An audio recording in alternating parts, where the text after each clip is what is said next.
বৃত্তি পরীক্ষার জন্য খুবই গুরুত্বপূর্ণ একটি টপিক। কবি ও কবিতার মূল ভাব এবং কবির নাম সহ কবিতার প্রথম ৮ লাইন লিখতে পারা। কারণ এই কবিতা থেকেই মোটামুটি ১৫ মার্কের মতো আনসার করতে হবে। প্রথমে কবির নাম লিখতে হবে, তারপরে কবিতার নাম লিখতে হবে, তারপর ওই কবিতার ৮ লাইন লিখতে হয়। এটা একটা প্রশ্ন।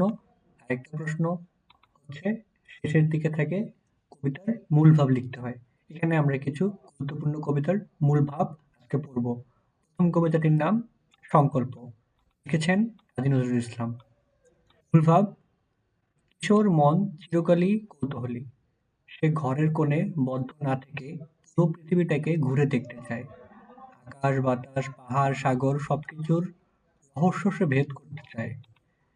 কিভাবে মানুষ যুগান্তরের ঘূর্ণিপাকে ঘুরছে কিংবা পাতাল ফুঁড়ে সম্পদ আনছে তা সে জানতে চায়। এক কথায় অজানাকে জানার এক তীব্র আকাঙ্ক্ষা এই কবিতায় প্রকাশ পেয়েছে। এই কথাটাই সবচেয়ে গুরুত্বপূর্ণ কথা যে অজানাকে জানার এক তীব্র আকাঙ্ক্ষা এই কবিতায় প্রকাশ পেয়েছে। এতটুকু লিখলেই ইনশাল্লাহ তোমরা ৫ এর মধ্যে ৫ পাবা। এরপর ফুটবল খেলোয়াড় জসীমউদ্দিন। এটা বিভিন্ন মডেল টেস্টে খুব গুরুত্বপূর্ণ, অনেক স্কুলের পরীক্ষায় এসেছে, তাই গুরুত্বপূর্ণ বলা হয়েছে।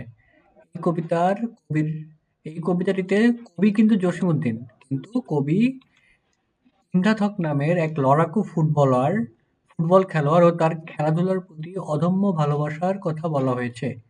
খেলায় জিতে সে দর্শকদের আনন্দ দেয়, কিন্তু নিজে গুরুতর আহত হয়। সারা রাত সে ব্যথায় কষ্ট পায়। অথচ পরের দিন সেই ব্যথা ভুলে আবার খেলার মাঠে ছুটে যায়। খেলাধুলার প্রতি তার এই গভীর অনুরাগ ও দায়িত্ববোধই কবিতার মূল বিষয়। সবার আমি ছাত্র। কবি সুনির্মল বসু। আচ্ছা, জন্মের পর থেকেই মানুষ প্রকৃতির নানা উপাদান থেকে শিক্ষা গ্রহণ করে।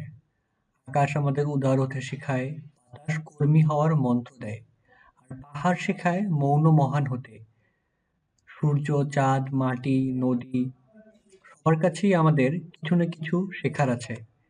এই কবিতা এই পৃথিবীটা আসলে একটা বিশাল পাঠশালা, আর আমরা সবাই সেই পাঠশালার ছাত্র। প্রকৃতির কাছ থেকে শিক্ষা নিয়েই আমরা মানুষের মতো মানুষ হতে পারি। এছাড়াও আমরা আরো কিছু কবিতা এই শীটে আমরা রেখেছি, পরবর্তীতে আমরা সেগুলো নিয়েও ক্লাস নিব। আসসালামু আলাইকুম সকলকে।